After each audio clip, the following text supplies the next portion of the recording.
ടൈഗറിന്റെ ഒരു റാബിറ്റിന്റെ സ്റ്റോറിയാണ്. പണ്ട് ഒരു ഫോറസ്റ്റിൽ ഒരു ടൈഗറും ഒരു റാബിറ്റും ഉണ്ടായിരുന്നു. ടൈഗർ ഫുഡിന് വേണ്ടി പുറത്ത് പോയപ്പോൾ റാബിറ്റിനെ കണ്ടു. റാബിറ്റ് ഹെൽത്തി ആയിട്ടുള്ള റാബിറ്റ് ആയിരുന്നു. ടൈഗർ ഓർത്തു റാബിറ്റിനെ ഭക്ഷണം വെച്ച് തിന്നാൻ. അതിന് റാബിറ്റിനെ ഓടിപ്പിച്ചു. റാബിറ്റ് ഓടിപ്പോയി.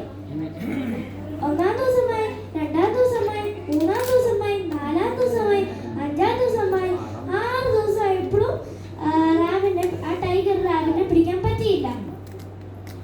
ടൈഗർ റാബിറ്റിന്റെ റൂമിന്റെ ഫ്രണ്ടിൽ പോയി പറഞ്ഞു, റാബിറ്റ്, നീ എങ്ങനെയാണ് ഇത്ര ഫാസ്റ്റ് ഓടുന്നത്? റാബിറ്റ് റിപ്ലൈ പറഞ്ഞു, നീ എന്തിനാ എന്നെ ഓടിപ്പിക്കുന്നത്? ടൈഗർ